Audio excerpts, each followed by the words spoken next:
We acknowledge and pay our respects to elders past, present, and emerging as they hold the memories, traditions, and culture of this ancient land. We acknowledge the Aboriginal and Torres Strait Islander people of Australia, the Māori people of Aotearoa, and the Indigenous people of the lands and countries where this podcast was recorded, where the guests are from, and where our members and listeners are today.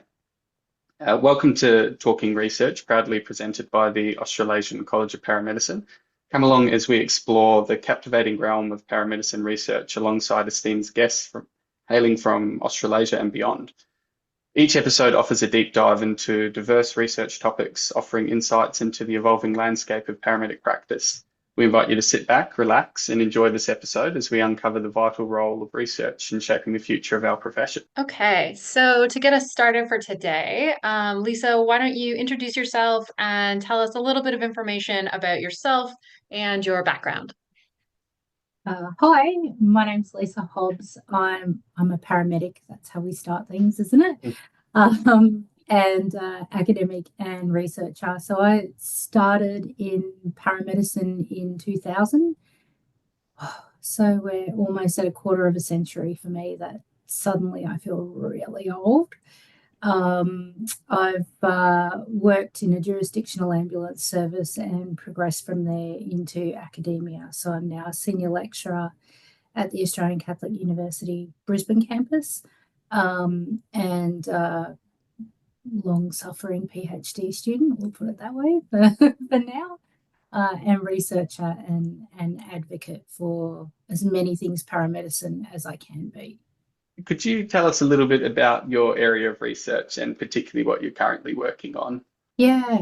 Oh, thanks, Derek. So I'm a qualitative researcher predominantly. So I have a Master of Philosophy that I utilise constructivist grounded theory as per Kathy Chalmers.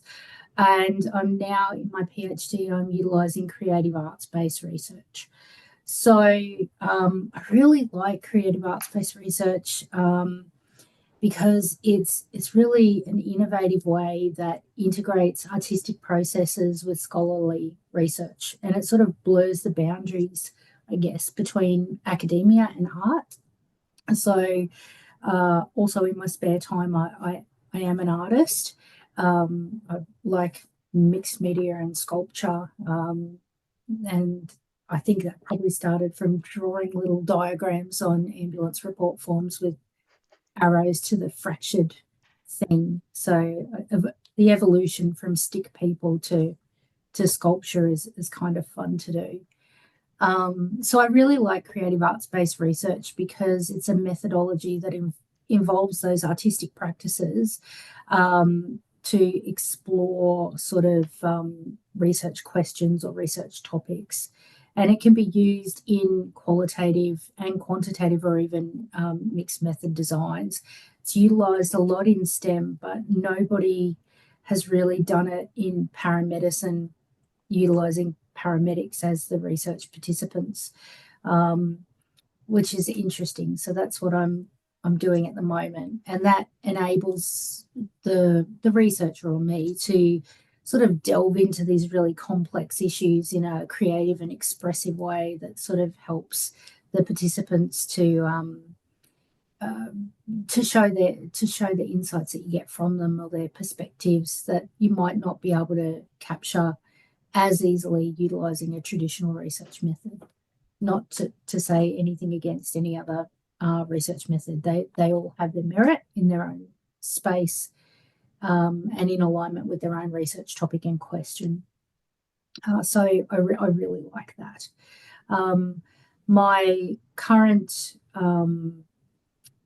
research interests, I'm big on gender equity and women's health, female health and well-being.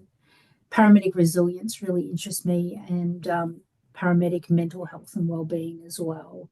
So, but at the moment, probably there's a lot of stuff that's popping up in some little side hustles that I've got going on that relate to gender equity, and that's that question that we sort of go in between with the difference between equality and equity. and opening up those sorts of discussions. It's so interesting. So I think it's pretty uncommon in paramedicine to have a background in philosophy and also to be doing sort of arts-based research.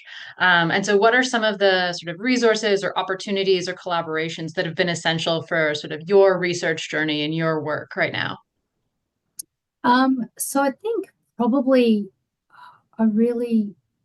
if you find a good tribe, it's making that good tribe around you. So the collaboration sort of helps with the opportunity and the resources. So I would kind of say it goes that way. And I think when you surround yourself with like-minded people, that opens a whole heap of open doors. So if you look at mental health and well-being, that sort of interest, you could be a qualitative or a quantitative or a mixed methods researcher interested in that.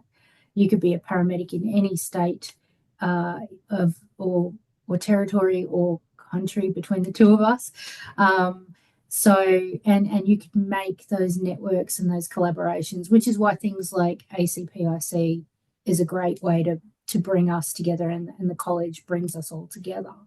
So you can kind of go, hey, I might send an email to that person and say, we've got a common interest here. If you're ever doing anything, let's see if we can, collaborate in some way. And that then opens opportunities and additional resources.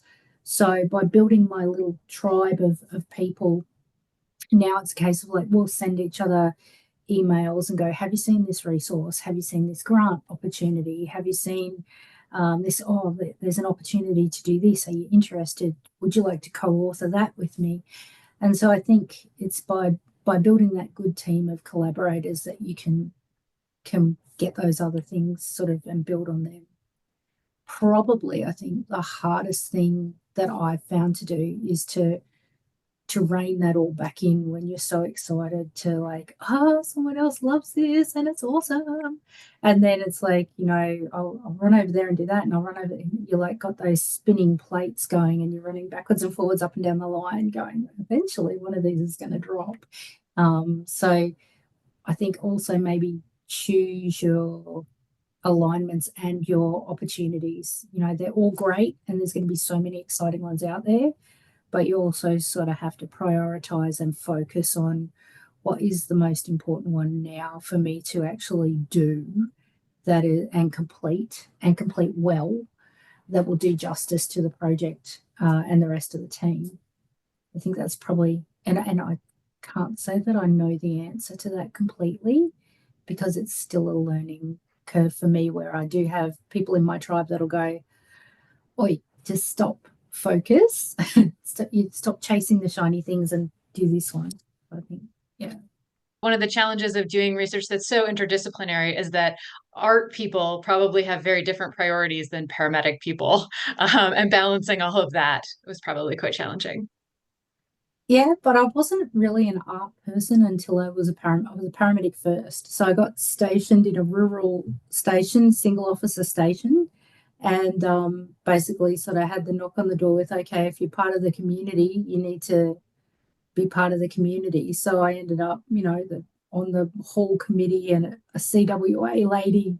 And then someone said, oh, can you join the local art group? One of my first responders, she said, my mum runs an art group and I'm like, I like staple the hem up on my pants when they come undone, like seriously. And so I went from this neat little art, I can make a card, to now I've like got a home studio that is huge and I throw paint around and see what happens. Yeah, it's a weird evolution on its own, but I guess it's kind of like you develop as a paramedic, you kind of develop as an artist too, which is weird. I can't explain that fully, sorry.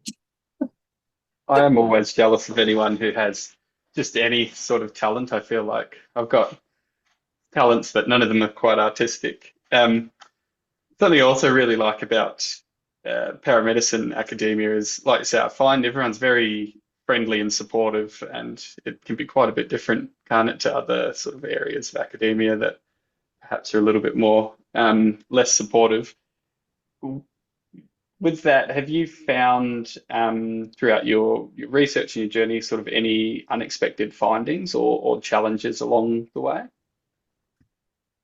Yeah, I think unexpected findings are like you never know who's around that would be interested in collaborating with you, and where that can go. So like one of the biggest, like it's almost overtaken my PhD at the moment, is the study into menstruation and hormonal contraception in the paramedic work environment, paramedic environment.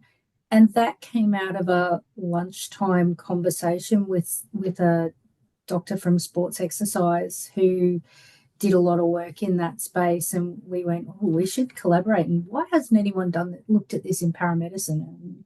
And that's Dr. Brianna Larson.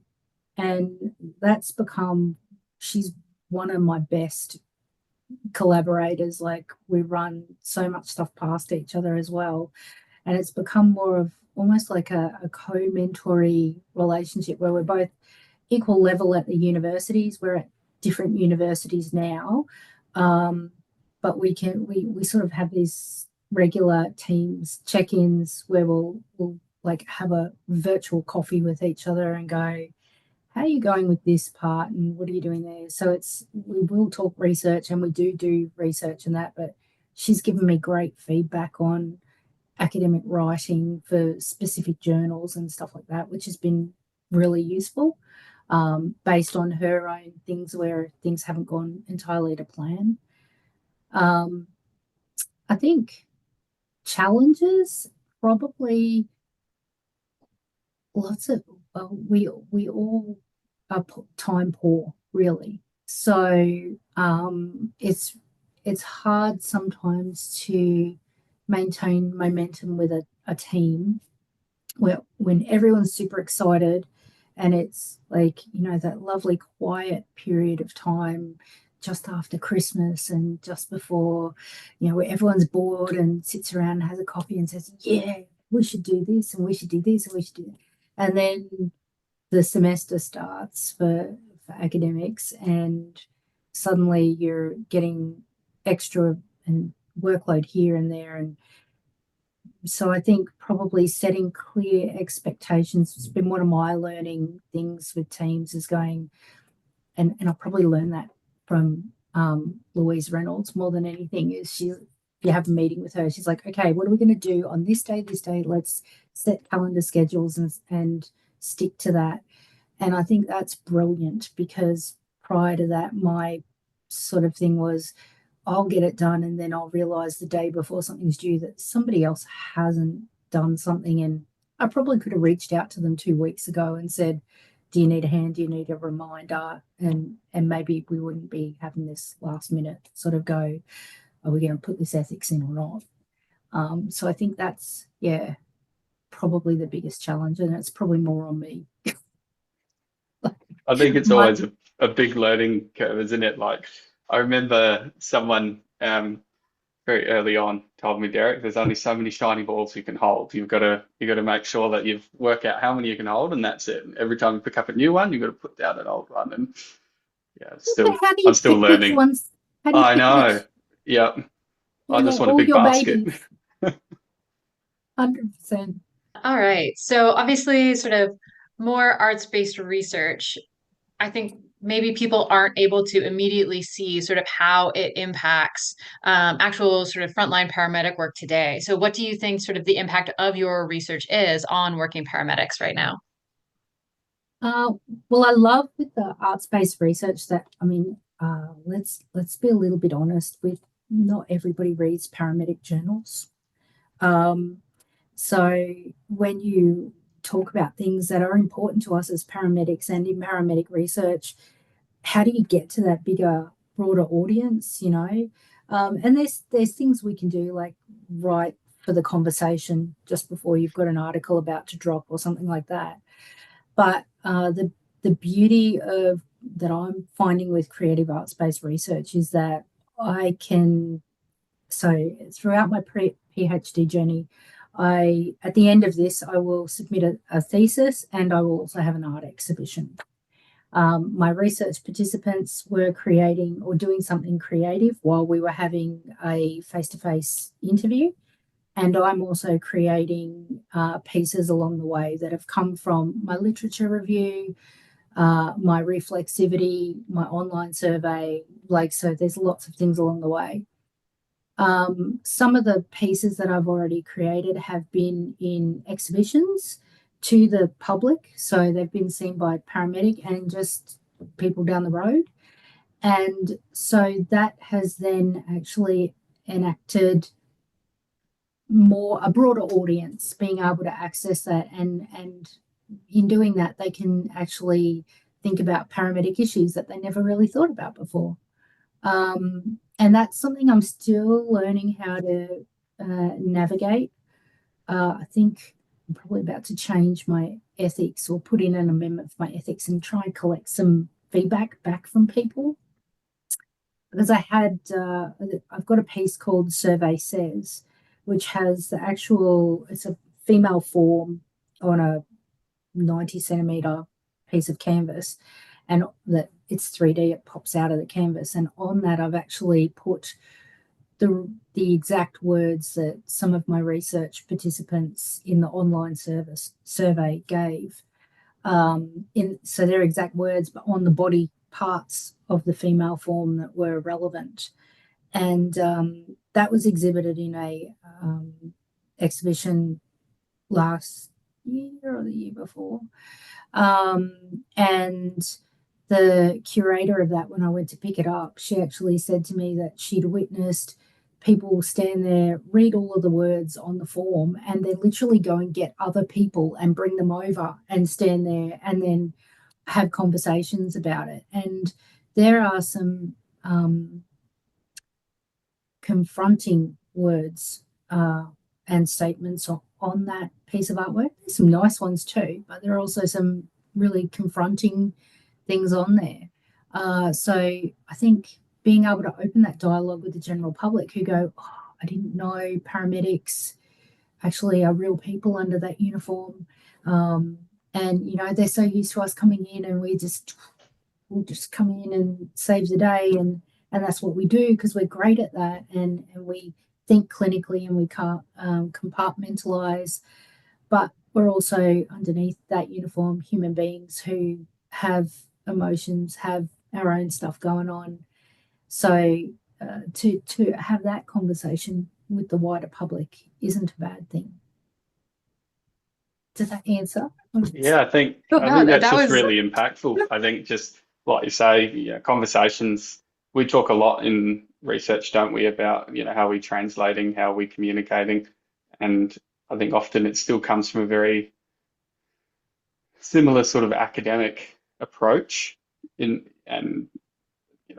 not only do paramedics not read every single journal article that comes out, but the public sure don't read our research. So I think, like you say, that bridging that gap and creating those really important conversations and really starting to translate as well findings from research. I think that's really impactful. How do you see, I guess, that particularly in that art space, your work and your research evolving, I guess, over the next sort of 5 to 10 years? So my hope is, well, first of all, I'm going to finish. It's my plan. I will finish. I'm hoping that it will open more dialogue and be able to, particularly in industry, so have that conversation in industry, which things like the college helps with that. But, we're more than just people who work for a jurisdictional ambulance service. So having that broader conversation, I think, is really important. I would love to see more paramedics engage in creative arts-based research. So for that reason, I would love to finish my PhD sooner so that I could co-supervise if you're interested in doing creative arts-based research. Because it's being utilized in lots of other STEM disciplines, and we're still evolving in research in paramedicine. So many places where we could take it, which I think is really like untapped, massively untapped. And like even I've had one of my former colleagues who was in a different discipline, but he did his PhD in creative arts-based research, and he did clowning because he was dealing with pediatrics. So like to be able to think about all those, like it's not just about being able to draw or paint or sculpt. It could be music, it could be writing a children's book, it could be dance, interpretive dance. We all make that joke, don't we? But it actually could. So, and that is a part of storytelling, and that's what we do as paramedics anyway, I think. So I would love to see more of that. I would love to probably more of the 10-year goal than the 5, but to inspire more undergraduate students to consider high degree research. And I would say to inspire more people who maybe have been in the job for a while and are wondering what next. Because once we're not really challenged anymore in our current role, that's when we start to go, what else is out there? And so I think it's that that thing that, you know, that little thing that bugs you in the truck on the way back from a job that you go, every time this happens, and that's your research question. That's your higher degree research question, maybe. So and every little one of those things that, you know, probably there's a bunch of other paramedics out there having exactly the same conversation in the truck on the way back to station.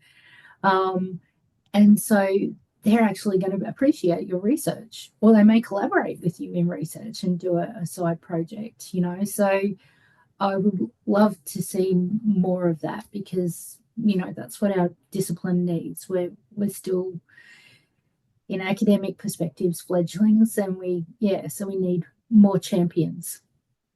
So it's, I think there's a study just in that of motivations for why paramedics did HDR research at all, and I would be really interested to know how many, because that statement of, you know, there was something that was just bugging me, there was a bugbear, it was something that I had, you know, it's something I've noticed we talk about a lot, but maybe not so many other disciplines as a motivator for research. So I'd be really interested to know. well, there's still not many, because like more people have been to space than there are paramedics in the world with a PhD. So, you know, we got to up our game. And That's we amazing. usually rise to a challenge as paramedics. We're like, well, game on now. So game on, I would say. Come, yeah, get it done. Absolutely. Absolutely. Yeah.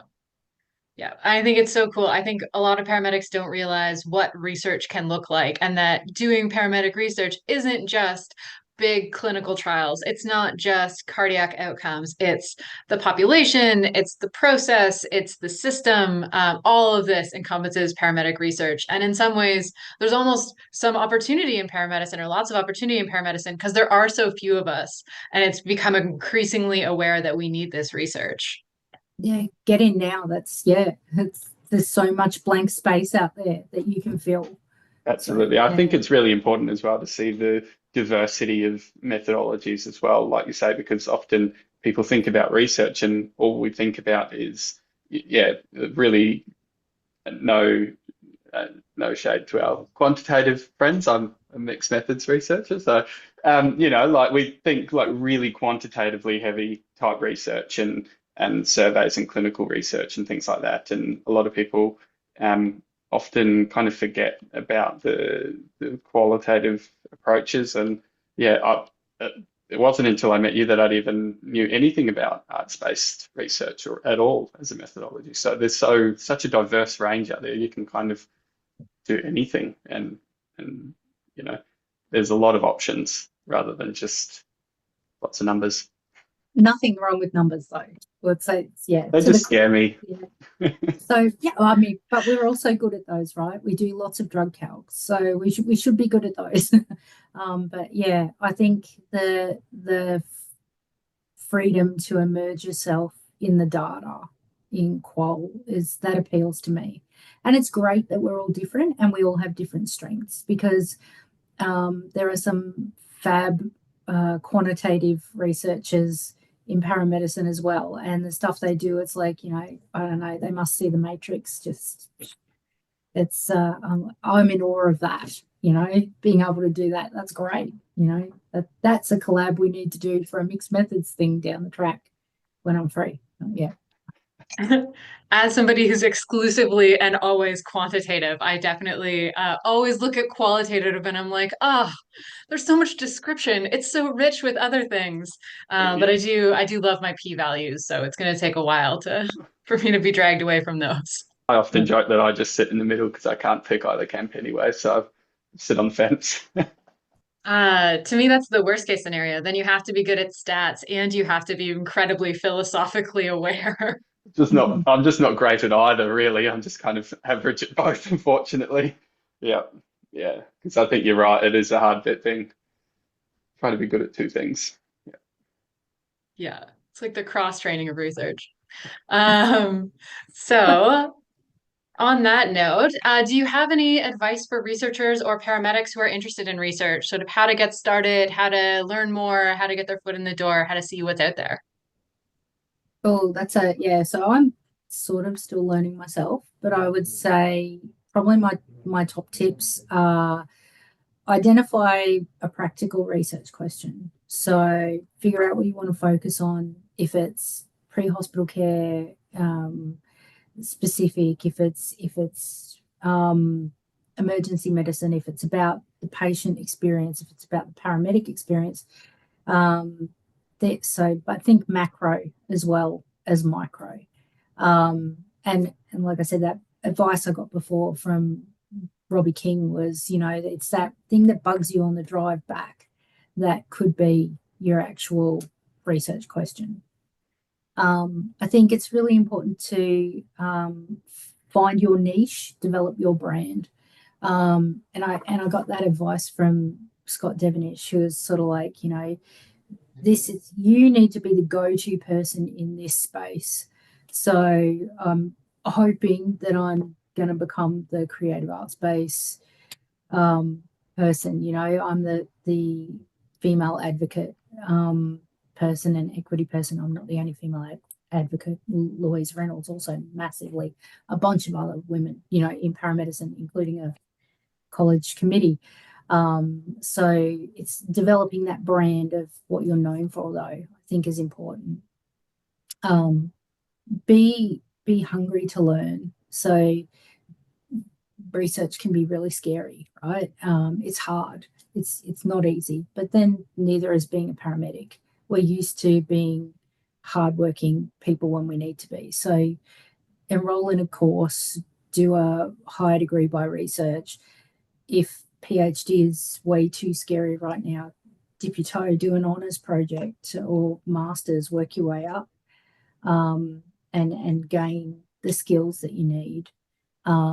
Keep up with the latest studies and research in your field. Be hungry for that knowledge. Do things like listen to these podcasts that open your mind to other ideas that you hadn't really thought about before. Start small. So, the old eat your elephant one bite at a time. Get involved in little things like scoping reviews or case reports or quality improvement projects, and then move on to bigger things. Find people who can mentor you through that, which is, what your supervisors will do in your higher degree by research as well. You're in the driver's seat, but they're your backseat drivers, I guess, one of a better idea. Collaborate, network, tying in with your mentorship, really. So, engage with other people, go to conferences, seek mentorship from experienced people. You might already be a casual academic or sessional academic at a university. Leverage the research opportunities that might be there and the relationships that you've got with the people who are already there. And go, look, I'm not saying I want to do a PhD, but can we have a coffee and you can explain it to me a little bit more. I think that's really good. Look at developing your understanding of data collection and ethics. Learn about the differences. Like we've just been talking, you know, we've got all the research arms methodologies covered here, right? We've got Laura's quant, I'm qual, Derek's in the middle as mixed methods. So, you know, learn about all those things, figure out which one floats your boat. You could gravitate more towards one or the other. And so learn about that, and then learn about the ethics process, which is a whole nother beast on its own. You should probably do a podcast on that. I would listen for help on that one. I think sometimes ethics can be a really scary process. And I think probably the last thing that I'd say is publish and present your work, get your brand known, make those little contributions to the literature wherever you can, or bigger contributions if you can, and think about where and how your work can have impact. So if you're doing quant, probably those Q1 journals are way more open to you than they might be for qual. There's lots of mixed method journals as well, like finding where it's going to work for you, that's going to be able to get you out there and known without going into predatory journals, you know. It's probably get a good tribe. That's my final get. It's once you've got that good tribe of people with varied levels of expertise and experience that can just sort of almost reality check you when you need it and say, yeah, your idea is great, but just calm it down a little bit, because, you know, or maybe it's just that's what I get told more often. Just chill, just, you know, let's it's great you want to change the world, but let's, you know, deal with it one step at a time. I think that's really important. You're definitely not the only one who gets told that, that's for sure. I think So you're definitely right about finding your tribe though, isn't it? I think it makes such a big difference. That was probably the big moment for me in research, I think, when I found I was on the fence about it. I enjoyed it, but it was when I kind of found, I think, my people in the research world that I thought, you know, I really want to make a go at this, and threw myself in. and you never know who those people will introduce you to as well, because that's how you and I met, isn't it, Derek? Absolutely. Yep. Yeah. So and then they go, hey, you're Lisa, you're in WA. I need you to, will you meet up with Derek and have it? I'm like, sure, there's coffee Yeah. involved. Of course I'll be there. Absolutely. Yeah. Coffee and a tiny, I think my baby was what, she was only like 8 weeks at the time or something. She was tiny. So Um, cute. yeah. Yes. Yeah, it was a very similar thing for me. So I got here by finding a group of Canadian researchers who were like, "Hey, have you thought about Australia? That's where to go to do a PhD." And that's how I ended up over here. And what Yeah. you're doing is super interesting too. Yeah. So it's, and you never know who else you're going to meet along the way that'll just give you that little nudge in the right direction, and things will just keep going. Yeah. I think that's great.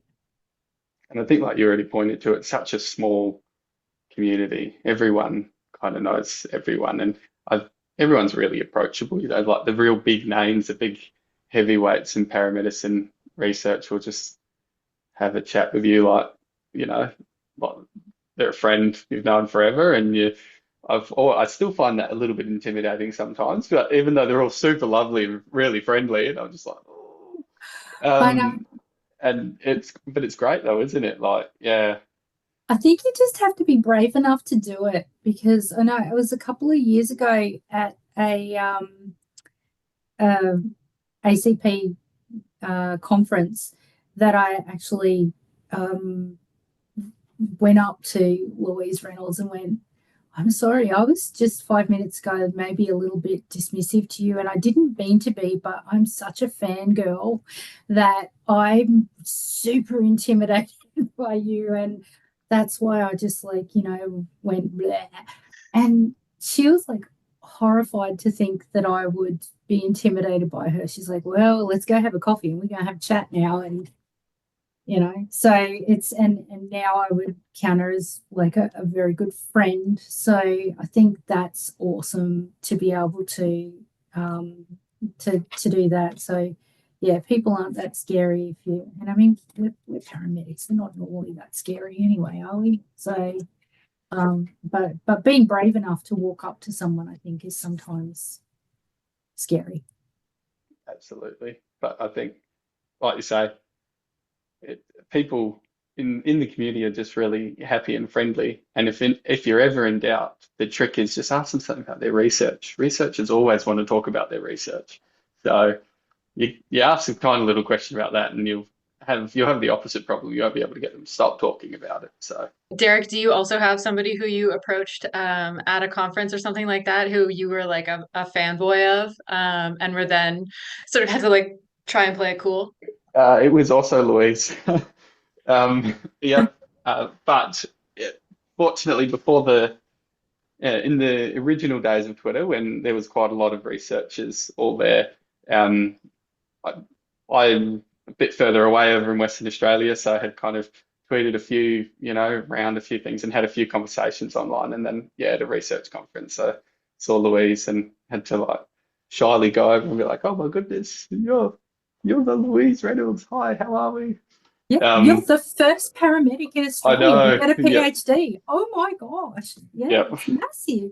Yeah, absolutely huge. And then, yeah, now the same. Now I'm very, very grateful I did, very happy. And she's, yeah, very friendly, yeah, good friend and very supportive of everything. So it's been like that with a few people since then as well.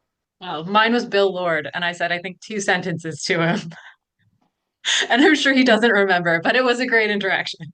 I'm sure he does. He's I'm one sure of he the does. nicest blokes I've ever met. So I think, yeah, Yeah. I met him also at the same conference.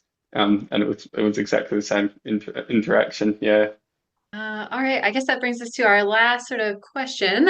So is there anything that we've missed or that sort of is important to your research or you found about your research that you maybe don't always get a chance to talk about that you wanted to share with the audience or sort of last thoughts you wanted to leave everybody with? I think just ask yourself how hard can it be and then prove everybody wrong. Just get out there and do it. Be brave.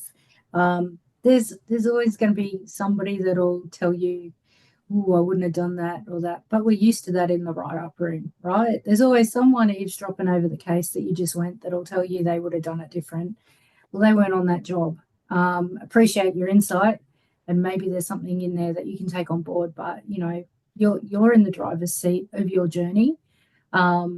So take the reins, take control, get help if and when you need it, but know your stuff good enough to be able to defend it. The same as we would clinically with any job, right? Where you go, well, I appreciate that you would only give 20 milligrams of morphine. However, this is, what happened. This is my clinical judgment. This is my scope of practice.